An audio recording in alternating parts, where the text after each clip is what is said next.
Everybody, welcome. Episode number 39. Okay, that's crazy. That is really crazy because now it definitely has been over 2 years since we've been doing this. I'm excited about tonight's episode. I'll tell you guys why in a few minutes. But before that,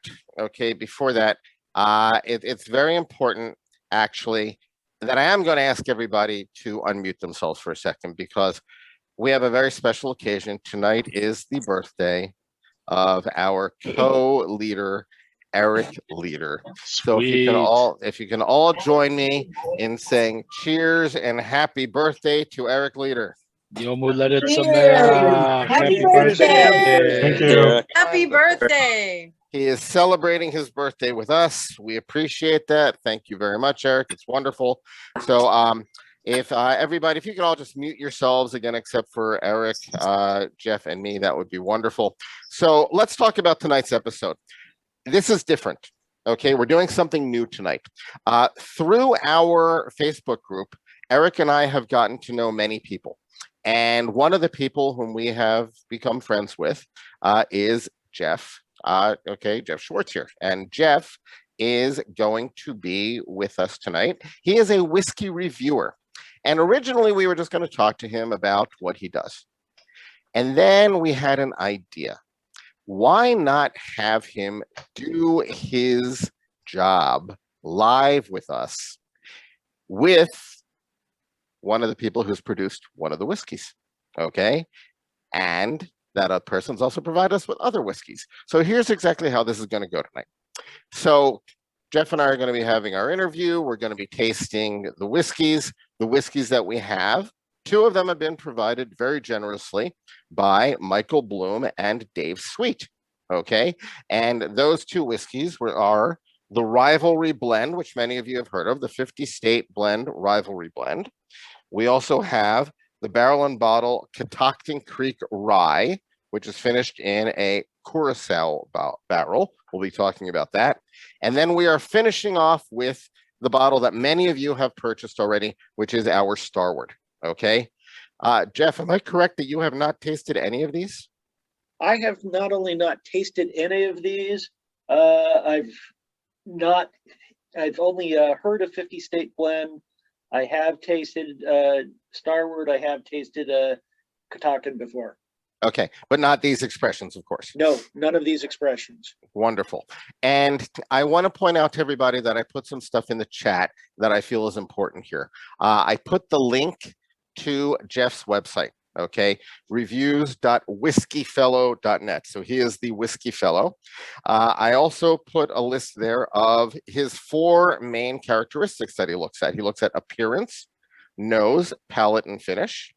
And he came up with his own judgment system, ranking system of bottle, bar, or bust, which I love. I think that's just great. Jeff, can you tell us how you got started with this stuff, how you got into it? Sure, and I'm going to correct one thing really quick. Please do. That rating system I cannot take credit for. Okay. I use it, but that was done by Bourbon and Banter, which is a website that I also write for. Ah, okay. So I don't want to take credit for something that I didn't invent, but I loved it so much that I kept it. Okay. Wonderful. I mean, it's a great criteria. I mean, it's nice because it's very clear. You either want to buy the bottle or you'll just enjoy it at a bar. And then there's bust, which is a totally different thing. And of course, I also want to acknowledge, that this is it's a little bit gutsy of Michael Bloom and Dave Sweet to have provided this, and that we're doing this live. That's a little bit exciting, that we're going to be doing this, and I like that as well. So can you tell us again how did you get into this? How did you start doing this? I got into this. I was late to introducing myself to alcohol. That did not happen until my 30s. And it came about because my wife wanted me to be able to socialize with at least a drink in my hand and, be part of the crowd and conversation. Okay. I started off in Scotch, and became a big fan of Scotch. And my wife got a job at a boutique liquor store down in Florida when we lived there. Yeah. Okay. And all of a sudden, all of this, I became friends with the owner, her boss, and all of a sudden, everything became available to me. And then I've always been a writer. I've been writing reviews of one sort of another for 30 years. Okay. And I had an Instagram page that I sat there and had no idea what to do with it. And I said, well, let me write a whiskey review of what I'm drinking. Okay. And did that, caught some traction. And then I came across Bourbon and Banter. I was following them. They were looking for new contributors. I entered the vetting process for them. I was competing against a bunch of other people. Had to write a whiskey review. The challenge was it could not be anything that was in their library that they've reviewed before. Wow. Okay. That was pretty easy. I didn't even have to look, because we have a local distillery here, J. Henry and Sons, Right. that was just getting off the ground. I was the first reviewer to review anything for them. Oh, wow. So that's exciting. That's great. It is. And I submitted that. They loved it. Then they said, okay, we want one more article. And I said, okay, well, this is going to be your last one, because I'm not going to do this for free. Right. Exactly. Yeah. You have to get paid for what you do. And I don't get paid for what I do, but I mean, I wasn't going to provide them content if they weren't going to take me. And I did it on glassware, why glassware matters. Okay. And compared various types of whiskey glasses and what I thought was the best one. After that, they said, we want you on board. Wonderful. So that's when my official reviewing came on. Okay. And you don't get paid for, okay, if I remember correctly from your website, you actually don't get paid for doing the reviews. As that people send you samples, but you don't get paid for actually doing the reviews themselves, right? No, and I don't want to get paid for doing the reviews. Right, because there could be a conflict of interest. Yeah, and everything, I'm a big believer in transparency. I do not want there to ever be confusion that my paid aspect of my business is coming into the reviews. And everybody who I work with, who sends me stuff, knows that, I may not like it. And if I don't, tips are going to fall where they may. Okay. Well, then let's get to it. Okay. Sure. We have 3 whiskeys here. We sent you the samples of the whiskeys, and I understand that we are going to be starting with Rivalry Blend. Okay. And if you could tell us how you go through the process of tasting and reviewing a whiskey. Sure. And cheers. Cheers. First of all, I know nothing about this whiskey. I've heard of 50-state blend. I'm assuming it means that there's blends in there from all 50 states. Okay. I could be wrong. Well, then why don't we do this? Why don't we bring Michael Bloom on for a minute here? Michael, if you can unmute yourself. Okay, because this is not a blend from all 50 states. This is Rivalry Blend. And Michael, can you tell Jeff a little bit of what you tell him what you want to tell him before he gets started? I'm happy to share anything with you, Jeff, but I also want to know how blind you want to be. Do you want to taste first and then know that it's different? How much information do you want? As long as you're not going to give me anything that will give me flavor notes, I don't mind going into. I've gone into stuff totally blind. Okay. Here's a glass. Try this, and I don't even know what kind of whiskey it is. So you don't want ABV or tasting notes. I'll leave both of those out. So what you're tasting is a marriage of 11 bourbons, rye, and single malts from 8 select Illinois and Wisconsin distilleries. Nice. So 11 different items, but they're only from Wisconsin and Illinois. That's fascinating. Mostly because I'm in Wisconsin. Yeah, there you go. And I've got a lot of friends who are distillers in Illinois, so that's fine. There you go. Yeah, we'll disclose more after you taste. Otherwise, you might have some things you'd know well, and it might color your opinions favorably or otherwise. Sure. And you're gonna get, like I tell anybody else, you're gonna get my honest review here. I'm good with that. Thank you. So the first thing I like to do is look at the color. And the color is more of a curiosity than anything else. My experience is in American whiskeys that,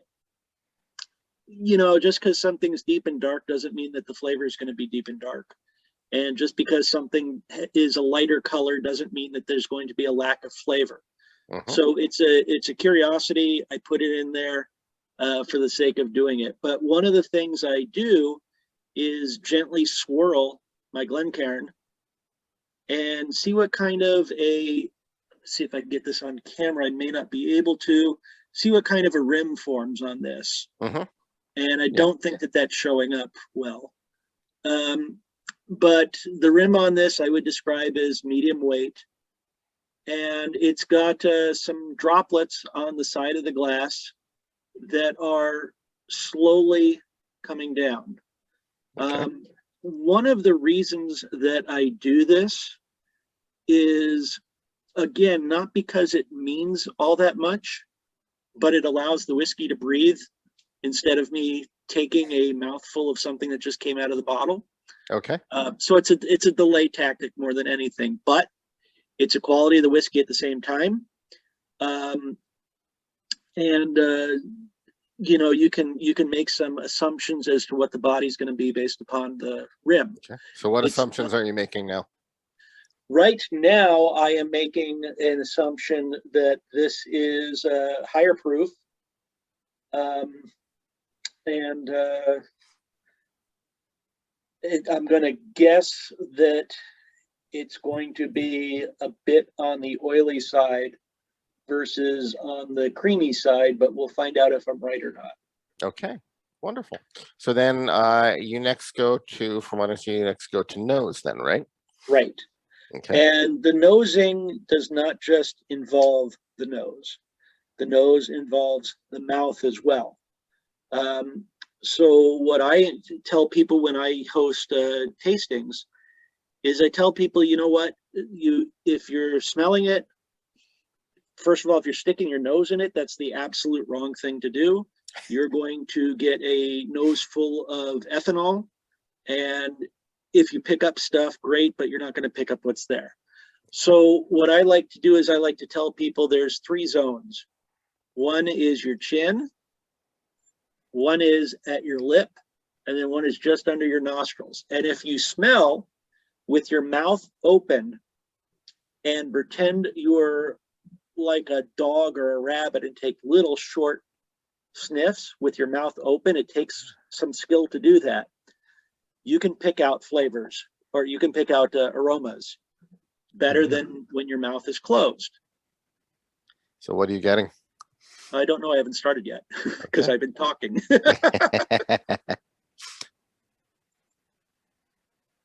And there's corn.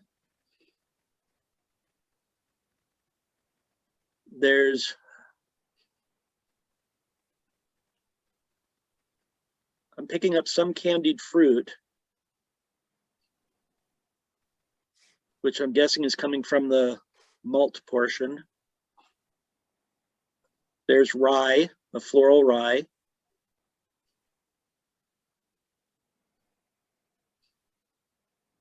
And there's baking spices in there. And if I had more time to do this, I could nail them down beyond that. Okay. And there's oak. Okay. But those are kind of expected.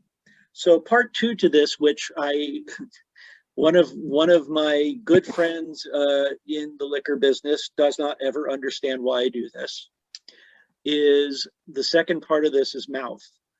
And I take the glass to my lips, and all I do is inhale the vapor straight through my mouth. Okay. and I'm Fascinating. getting vanilla, and I'm getting, I'm going to call that orange peel. Okay. But notice neither of those notes did I pick up when I was sniffing it. Right. So Right. Those were not in again, the original. Right. Those were not in your original descriptors. Right. right. So the next step here is mouthfeel.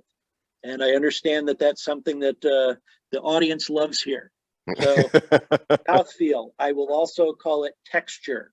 We're looking for, is it creamy? Is it oily? Is it light-bodied, medium-bodied, full-bodied? Is it airy? It could be a variety of different options there. And the thing that I tell people is when you do this, even if it's a whiskey that you find you do not like, never judge anything on the first sip. The first sip is a palate shock. Okay. And it's the second sip that you want to start making judgments on. First sip, your mouth is trying to figure out what the heck is going on. And even if you get bad flavors out of that make you crinkle your nose, you want to try again, and you may find the second sip is delicious because now your body is ready for all of those elements that it thought it picked up, and now it can start seeking different things. Okay.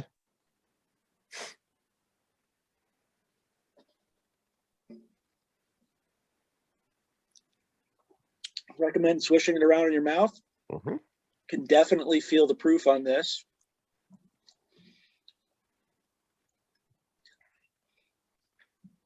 You know, what's funny is that usually we're also commenting at the same time, but since we want to hear what you're doing, we're not actually commenting on the process because we want to hear what you're saying because we're learning from you, a professional in the industry, how you do this. So this is fascinating. I would give this a oily texture and a medium body weight. Mm-hmm. And it's numbing on the hard palate, which is interesting. I can't 100% say that's indicative of proof, but it almost always is. Okay. So I would say that we're in something that is 107 to 115, somewhere around there. Okay.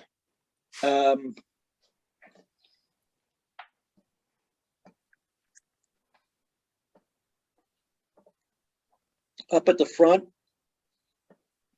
I'm picking up baking spices, a little bit of char, definitely some corn.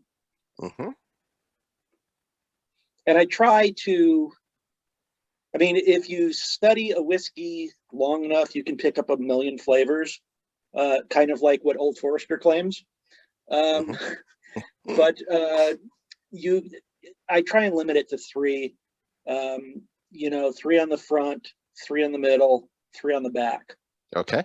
Otherwise, it gets too complicated unless there's something that really is different that's going on, and it adds to the value. But I try not to go overboard with descriptors.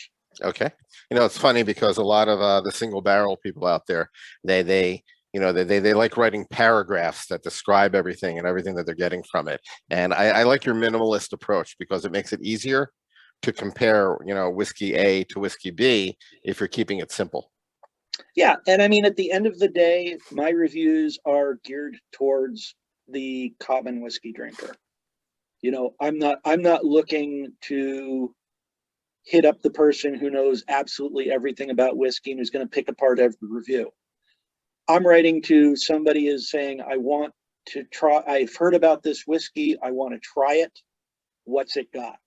Got it. And So then how do you is it make worth the money? your final determination of bottle, bar, or bus? Primarily, it's whether I enjoy it or not. That's the first thing. Because a cheap whiskey that is, let's rephrase that, an affordable whiskey, is worthless if it tastes like garbage. A whiskey can be a huge bargain if it's inexpensive and delicious. And I actually have a hashtag going back 7 years now, respect the bottom shelf, when I find one of those. I like that. It's a gem. And, you know, hey, here's a $16 whiskey, buy it. Right. It's awesome. Right. Now, of course, right now, you don't know how much this bottle costs. I have because- no clue what Right. this bottle Okay. costs. And we'll talk about that later. So tell us, what do you think? Well, let me finish answering your question first. Okay. So the other half of it comes into value. And I have had some incredible whiskeys that I know that I would never go out and buy, no matter how good it is, because the average whiskey drinker isn't going to pay for that. Right. And that comes into it, and that could bring it down to a bar. But I will say that, you know, the only reason this is a bar is because of price. There's nothing wrong with it. It's a fantastic whiskey, but you're not going to lay out $2,500 for it. Right. So, Right. so we got into oily, medium-bodied mouthfeel on this, I believe. And I got into baking spice, char, and I think that's as far as we got, right? Right. Right. And on the and on the aroma on the nose, there was some vanilla, there was some orange, you know, on the nose and stuff. In the mouth. So I'm definitely getting orange peel on the mid palate, getting a little bit of rye spice, not a ton of it. And there is some vanilla in there. It's almost like a spicy dreamsicle. So, which is I love it when I get into things that sound weird but taste great. And I'm enjoying this, and I'm not saying that because we've got a distiller here or a blender here, but you know, this is a very good whiskey. Wonderful. Wonderful. It's got a short to medium finish. There's not a lot of burn, and again, this goes back to the first sip. I said at the first sip that you could feel the proof on this. It's drinking at much lower proof right now. Yeah. Because again, my body it already knows that that's there, so it's ignoring it. Right. Are you one of the people who adds water when you're tasting something or reviewing something? Very rarely. Okay. I drink everything neat. The only time I get into adding water is either out of a curiosity or because I am not sold on it and I want to see if water opens anything up to make it better. Interesting. But all whiskeys stand on their own neat with me in reviews. And it doesn't matter if the bottle says made for mixing on it or not. Okay. I do not buy mixers. I buy bottles and I drink straight. I drink it straight out of the bottle, obviously in a glass. I don't chug it out of the bottle. Brown paper bag. No, not this week. But you know, I sit there and I taste this how it comes out of the bottle, because that's how the quality should be. Okay. And if the distiller thinks that this is proof too high, then the distiller should be diluting it or proofing it down. Good point. Very good point. It shouldn't be sending out, well, here, this is hot garbage, but you can tinker with it what you want. If it's hot garbage, don't put it in a bottle. Right. Right. No, I get it. Okay. Fascinating. So I how have do no you then idea make what your this- final I have determination? no idea what this costs, but Mhm. based on taste alone, I would give this a buy. I enjoyed this. Wonderful. So this is retailing. Michael, you can unmute yourself again if I remember correctly, because I did buy a bottle. I think it's about $99, right? It's $99 after taxes. It should be $89 on the shelf. Okay. Um, And if I'm right, Jeff nailed the proof, right? He did. It's 55.9%. So between 110 and 115. Yes, exactly. Nice Great. job. So I've earned a little bit of credibility. So that's No, that's great. That's wonderful. So, Michael, since you're here, do you have anything you want to tell Jeff about what he just drank? And we are taking a little bit of time on this. It's the first one, but I think this is important. So why don't you and Jeff talk a little bit about this whiskey, if he has any questions for you or what he was drinking? Right. I'll answer any questions that you'd be wondering, Jeff, that would add to your understanding of the whiskey. Curiosity, if you can disclose it, what are the Wisconsin distilleries? Yeah, in fact, J. Henry, which you mentioned right up front, is one of them. Great. So J. Henry and Great Lakes Distillery Okay. and Yahara Bay as well, which Okay. is where Dave and I actually did the blending themselves. Actually, Eric is holding up the label. We put the names of the distilleries right on the label itself, on the front label, not the back. So the others are Barnstormer out of Rockford. I already said Great Lakes and J. Henry. Cobalt out of Chicago. Opidon Spirits in Wheeling. Thornton Distilling in Thornton, Illinois. Whiskey Acres in DeKalb and Yahara Bay. Love Whiskey Acres. Yeah. Big fan of it, and Nick does a great job over there. Yeah. Yeah, it's great. So, Michael, do you have any comments on some of the flavor notes or the nose or anything like that about what Jeff was saying? It's great, and I know Dave is here as well, but it's great to hear what people that are not coached and they're tasting something blind actually say, and what notes they pick out that we might have mentioned. Your spicy dreamsicle is makes me happy too. Just Dave and I have been playing around with the fact that this is a whiskey that has sweet and savory kind of intertwined, and it's something that I like most about this. So the fact that your tasting note pulled that out was great. We also tease each other, Dave and I do, about I use very specific spice notes sometimes, and I used cardamom with this one. I don't know if anybody else actually got that, but yeah, sometimes it's a lofty language on my part. I'm the city mouse in the pair of us, and Dave's like cinnamon and caramel and the yummy stuff like that. I want to say one thing here, just for the sake of time. If anybody has any questions about how they can get a bottle of this, I know they're running out of it. Please contact me later, contact Eric later. We'll put you in touch with Michael Bloom or Dave Sweet to see if we can get that to you. But for the sake of time, we're going to move forward right now. Okay. So, Jeff, that was fascinating watching you go through this, especially with the blender right here in front of us and the producer, Dave Sweet and Michael Bloom. It's wonderful. So let's go on to the next one. Okay, so we're going to do two things here before Okay. you even tell me anything about it. I need to reset my nose. Okay. And reset my palate. How do we do that? Some people will sniff coffee beans or eat vanilla wafer or something Dark of that chocolate. nature. I'll sniff dark I don't chocolate. get that complicated. God gave you a means to reset both. It's yourself. Smell your skin. That's going to reset your nose, and lick the top of your hand, and that's going to reset your palate. I feel like my cat. Quick. It's gross, but it's quick, easy, and works every time.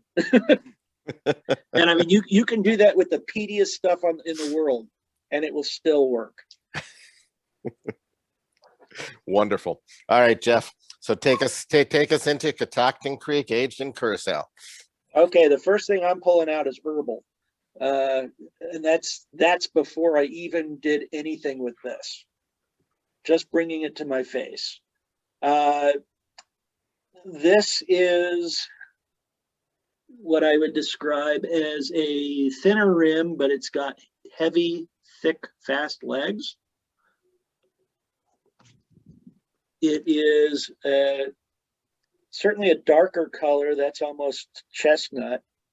A little bit of red in it. That would be from the Curacao barrels, I'm guessing. And I'm still getting a lot of herbal quality to this on the nose. No armpits. I saw that chat. Don't sniff your armpit. Can you sniff your friend's armpit? You can do whatever you want. It's your nose.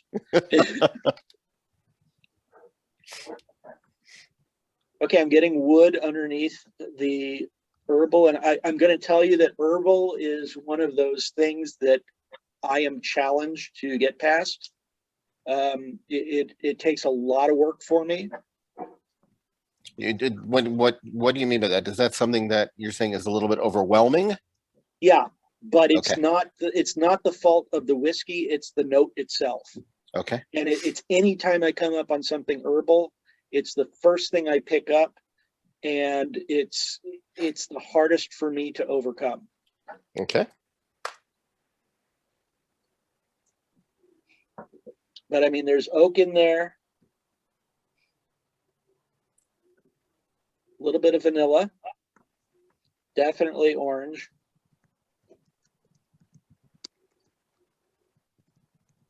And I can't pull anything past the herbal beyond Okay. that. So in my mouth, absolutely positively orange citrus. Mhm. There's nothing else coming through.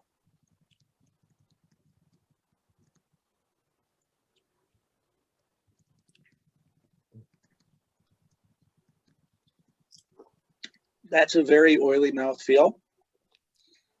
I'd call this a light to medium body.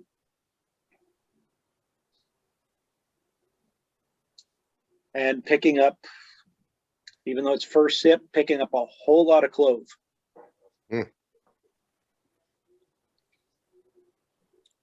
Yeah, but that would be consistent with the herbal thing from before, right? Yeah. So it's clove, black pepper, dry oak on the back. And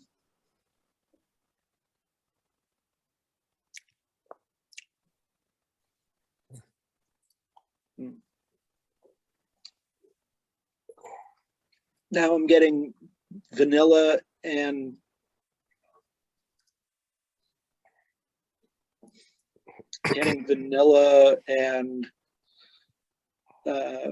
black licorice or anise or fennel. The finish is a medium finish, and that herbal is back for that. And again, that's a difficult note for me to get past, both on the nose and on the palate. Okay. Doesn't mean I can't do it, but it means it takes me longer to do it. Okay.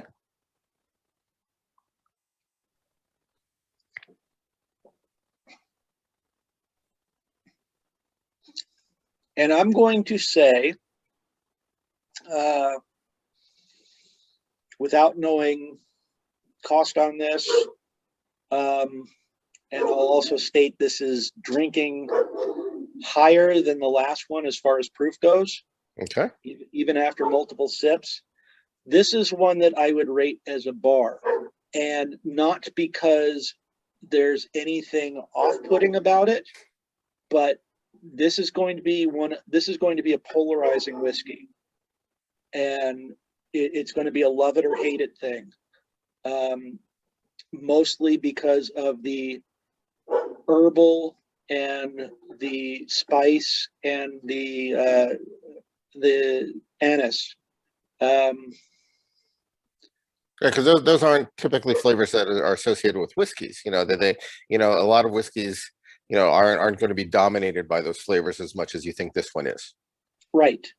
Yeah. And this is one where I would not recommend somebody just run out and buy the bottle. This is one where you're going to want to try it first, decide if these flavors are something that you like, or something that, nah, this isn't going to work for me. I'm not going to pay for it, whatever Right. the price is, inexpensive. What's interesting to me here is that a few of us in here are fans of barrel-aged gins, and those of us who are enjoying this. Okay. And I'm going to tell you, I am not. Okay. I hate gin. Okay, there you go. and funny story, every time I talk to distillers who don't know me, they always come out, I want to send you a gin to review, and I go, please don't. And they go, why? I said, because I don't like gin. They can send them to me. Like, they can send them to me. But this is the gin that will change your mind on gin. And I say to them every time, look, it's going to be treated like a whiskey. Honest review. And I'm telling you right now, I don't like gin. Don't send it to me if you want a good review, because it's not going to happen. Love it. That's awesome. Michael, can you tell me how much this bottle retails for?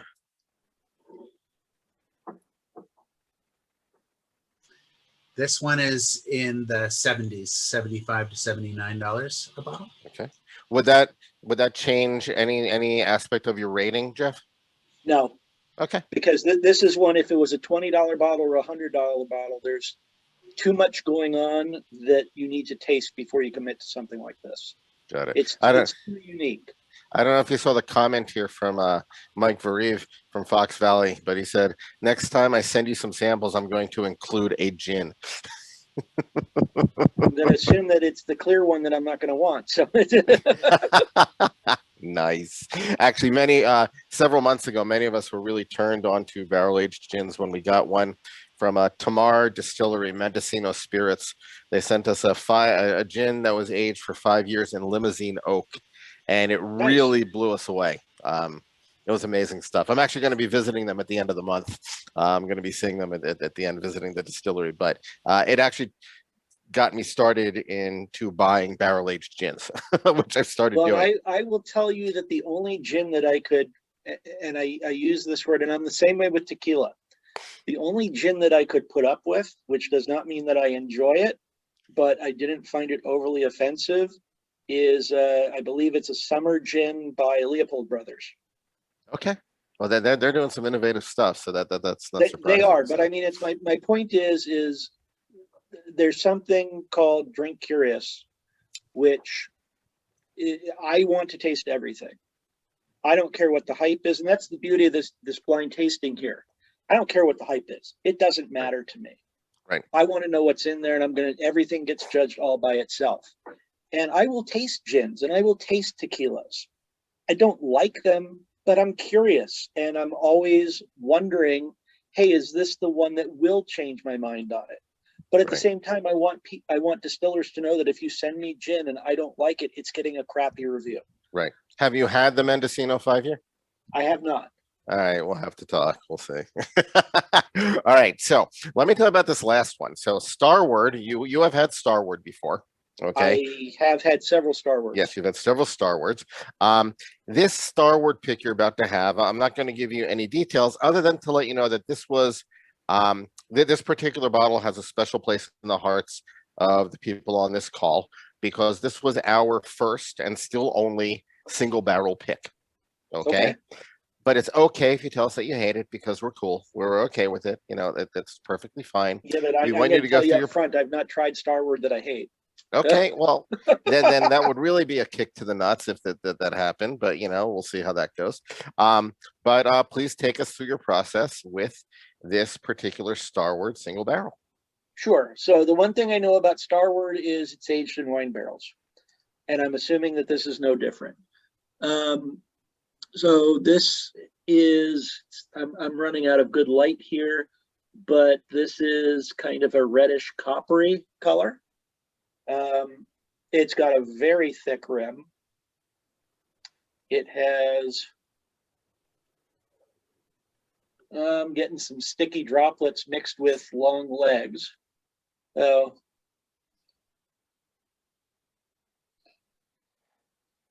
I'm getting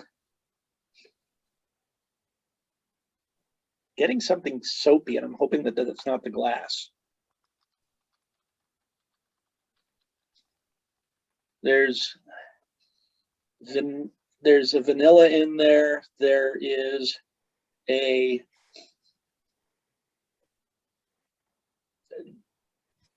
I'm gonna call this a lighter red wine because it's not very meaty, but it's there, and I'm assuming that it's not a white wine, mostly because of the color.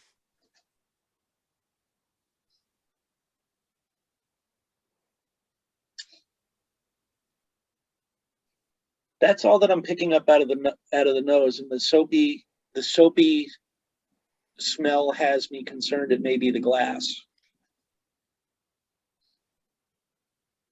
No, there's some wood in there too.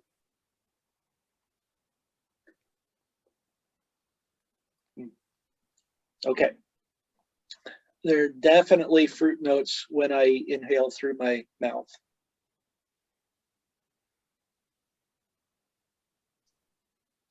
It's almost a strawberry jam.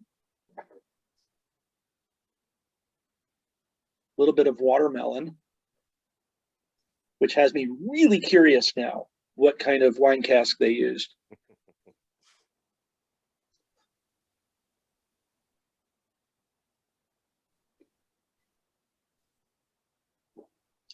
Okay, I love the mouthfeel on that. That is on the creamier side. Still a little bit of oil on it. Lighter bodied than I would have expected. And so this is a single barrel cask strength, right? Correct. Okay. Knowing what I know about Starward, it's probably in the mid 50s as far as ABV.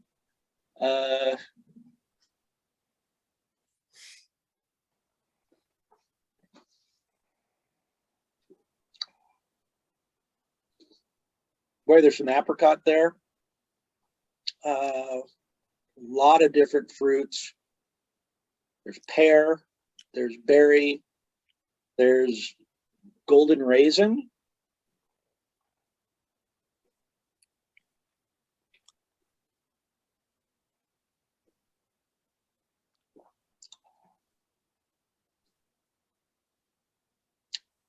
My only complaint about this is fantastic. My only complaint about this is the finish is too short. Interesting. And it's not that it has a short finish. I want it to be longer. I'm enjoying this that much. Nice.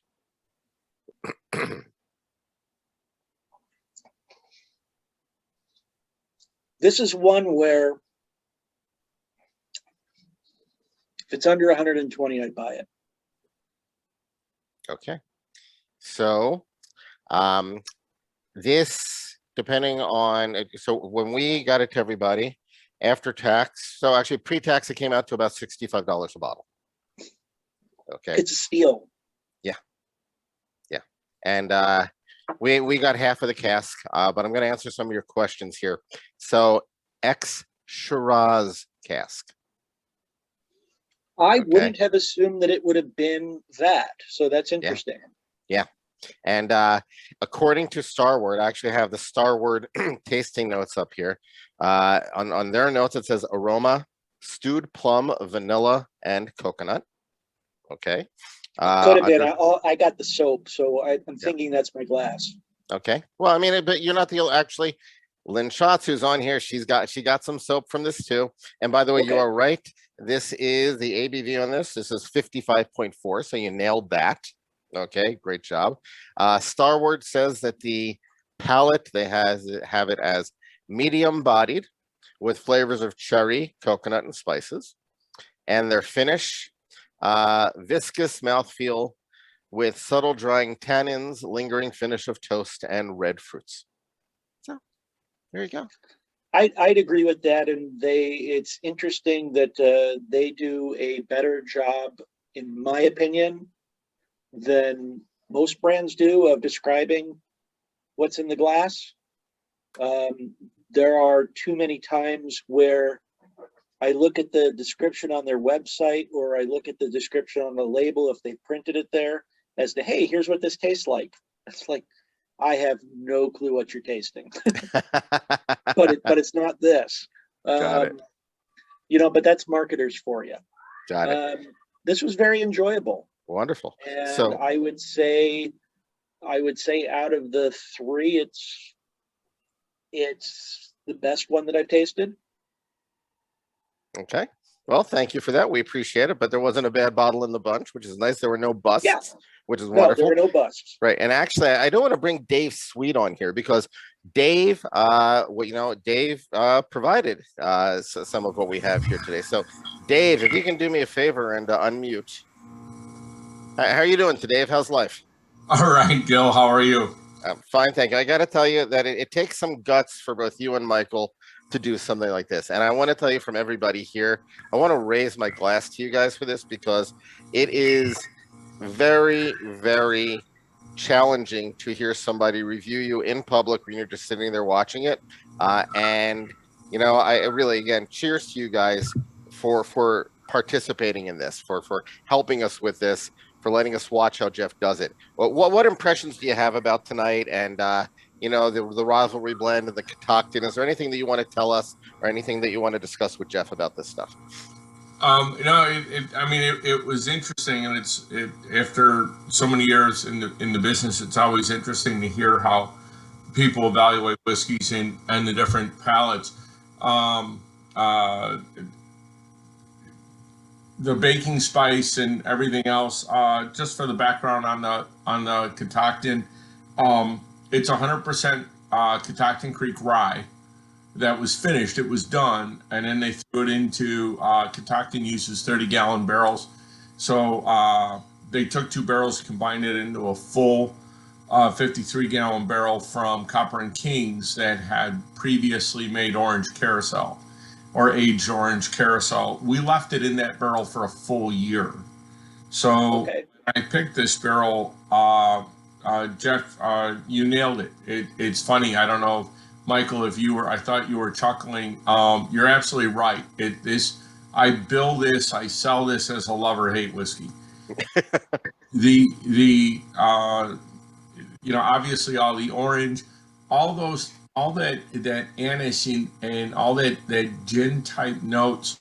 Catoctin Creek, and remember this is the equivalent of a single barrel at cask strength. I find very, very spicy and a lot of rye. So what you're getting is, I guess, when you take rye and mix it with orange, you get anisette, right? Apparently, yeah. Making purple, you know. But yeah, you're absolutely right. It's polarizing. It's a love or hate. I really appreciate your honest opinion on it. I will say, if you're in the cocktails, this does make the single best old fashioned on the planet. You know, I would buy that. Make it better. Put some of I the could walnut see how that bitters. would make an excellent base for an old fashioned. Okay. You don't even need the orange rind. So I see one of my friends, Todd Coe, nodding his head because Todd is a big fan of old fashions, and he's totally agreeing with both of you right now. yeah, it was neat hearing you taste it blind.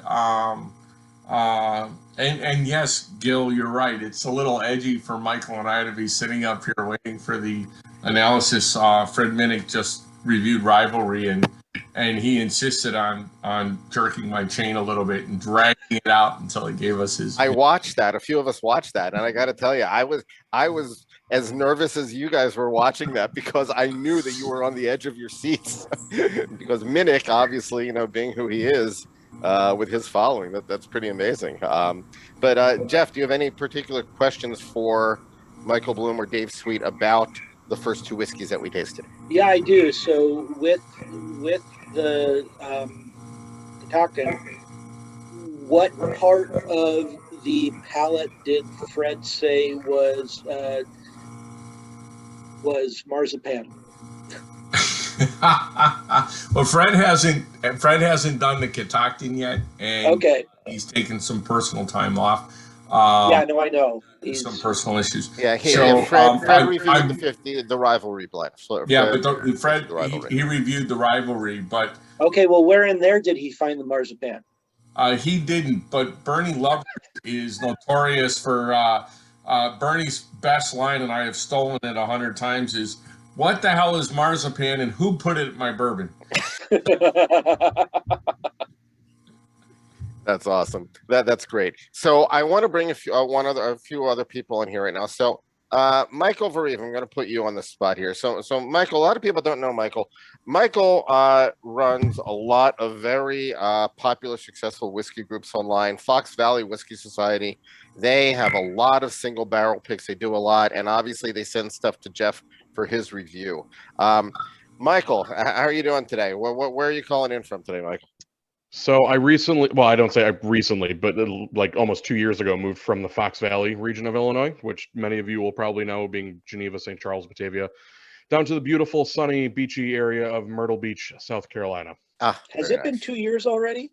It's been about a year and a half. Actually, Jeff, Wow. I think the last time we spoke, it was, I mean, this way has been almost 2 years. I was on your final podcast that you were doing from Fox Valley. Yeah. Well, Michael, glad that you joined us. So I'm curious, seeing from the comments here. So am I correct that when you do a single barrel pick, do you send samples to Jeff for his reviews? I have. I don't do it for all of them, but I have. How do you decide which ones you're sending? What's up? How do you decide which ones you're sending him and which ones you're not? So the first one that we ever did was with a distillery out of Dodge City, Kansas, Boot Hill Distillery. A good friend of mine, Lee Griffin. He's the sales manager there. We had him on my podcast, The Glass Less Traveled, and he said, "Would you guys want to do a barrel pick?" And I said, "Sure, why not? Let's give it a try." And we ended up picking 2 barrels from them. One of them was 100% malted barley whiskey, or I'm sorry, 100% unmalted barley whiskey. I remember that one. Actually. The TTB, Jeff, you remember that one. The TTB actually got back to the distillery and said, "We don't have a classification for this. It's the first of its kind. Nobody's done anything. We don't have any record of anything like this having been done before. So we just call it's whiskey. You just call it what it is. It's just whiskey." And then we did a 132 proof bourbon, which we called Sweet Heat. Of the samples that we tried, we really liked these 2 in particular. So I think Jeff was our maybe 3rd or 4th interview that we did on the Glass Less Traveled, my podcast that I haven't done in quite a while, actually. So I sent them off to him, and we've in the almost 2 years since. I mean, we're probably up to 50 single barrels now at this point. So we've got some catching up to do, Jeff. I apologize. The shipment that will come to you will be in a very large box, just filled with 2-ounce samples. And Just gin. There'll be put gin, each right? one into one barrel and send the barrel over. And well, Yeah, first send that to Michael Bloom. Yeah. No. Yeah, you have there'll to be a send little those sample to of gin Bloom. in there too. Right. No, Vareve, what you have to do is you have to send all of them to Michael Bloom, and then he'll blend them together. Okay. With Dave, he and Dave Sweet will blend them, and they'll figure out how to age it and turn it into something magical on top of the magic that's already there. Okay. Right. Funny you should mention that. I told you at the beginning here, I've had people just hand me a glass and say, "What is this?" I had somebody do that with their infinity bottle. And they were shocked as to what I was pulling out of there. And they go, "Oh my gosh." So we do, a bunch of us here have done an annual whiskey fundraiser tasting with Brett Pantani. And the last few years, Brett, to quote him, he has been fucking with us, okay? Because the last few years, we've been doing it blind. They've been blind tastings. And this year's theme, we had Brett and Monique together, and the theme was malt or not a malt, okay? And it was wonderful because we really tasted some fascinating things, but I was just really excited that at least on the very first one, I immediately could tell that it was an unmalted Irish. It's like, I just knew, okay? I only got 2 others right. I think we had 8 of them. I got 3 right of the 8, but I was excited that I got at least that much right because it said something. It was nice. So Jeff, let's go back to you here a little bit because we're right around 8 o'clock. We started a little bit late, so I'm going to take you for a few more minutes. No problem. Usually we open this up for questions, and I'm sure we have a lot of questions. Before I do so, though, I just want to ask you a question. How did this go for you tonight? How was this experience for you? I loved it, but I mean, I love blind tastings. To me, a blind tasting is the ultimate opportunity for review, especially when you have no clue on the planet what you even have in the glass. Again, if you know it's a rye, you know a little bit what to expect. Bourbon, yeah. Single malt may be a little bit more difficult, but yeah, I like this. I don't mind being put on the spot. That's my palate's here for that. Wonderful. So you all know how we do this. In the reactions page, reactions button at the bottom, you can raise your hand if you have any questions. Feel free to go ahead and raise your hand. I'll give people about a minute or two to go ahead and do that. I see Todd Coe. Todd, please unmute yourself. Hey, Jeff, this has been great. By the way, thanks so much for doing this. Oh, sure. So I'm curious, you say quite rightly that you approach everything as a blank slate and you no hype, no expectations. But clearly, while doing this, you must have developed some expectations for certain distilleries. I have. For what you may find in their bottle. How do you balance? Absolutely. Yeah, how do you balance those assumptions with trying to approach everything as a blank slate and giving an unvarnished opinion? Because every distillery produces something crappy. And just to be blunt, I cannot think of a single distillery off the top of my head, with the exception of Starward, but to be fair, they don't have that many here in the United States. I cannot think of a single distillery, including the big boys, who have not produced something that's not up to snuff. Fair enough. Yeah, that's actually a good answer. When I was at Binny's Lakeview not long ago, I was in the back and we were sampling some things there. I was there with the manager, and he poured me 2 different bottles of things. I'm not going to say what they were, but they were bottles that were worth $300 and up on the retail shelves. And he and I were tasting them, and we were like, they weren't. And these were from reputable distilleries. I'm not going to badmouth them, but it's just one of them just did not seem like it was up to snuff relative to others from that distillery. And the other one tasted like it needed about 2 or 3 more years in the barrel. Okay, that it was like rushed out, and they were $300, and it's like, just didn't work for me. Yeah, it happens. Yeah, definitely happens. You go into my philosophy when I go into a barrel pick, for instance, is I go in prepared to reject everything. That's my prep. Is I'm going to walk out of here without picking anything, and then if I find something that's nice, fantastic. Got it. So looks like this has been unique because we've never had anybody do this particular thing with us before, and I think you've pretty much told us what your entire process is, and we saw you do your process. So what I'd like to do right now is I'd like everybody to unmute, please. Everybody. And It's I'd not like my you. birthday. Don't sing happy birthday. Okay, Very nice. I would like you all to join me and raise a glass and say cheers and thank you to our special guest, Jeff the Whiskeyfellow. Cheers. Cheers. That was awesome. It's been a Thank you. pleasure, and Awesome. I enjoyed Awesome. this. Thank you. And I would love to do this again with you guys down the road. That That would be is great. absolutely wonderful. Awesome. We can definitely do that. I do not see any reason why that could not happen again. What I'd like us to do right now, we're going to go to the after party in a minute. Eric, once again, happy birthday to you. Happy birthday to Eric. Cheers. Happy birthday, Eric. Happy birthday, Happy birthday. Eric. Happy birthday, Eric. Happy birthday. Eric.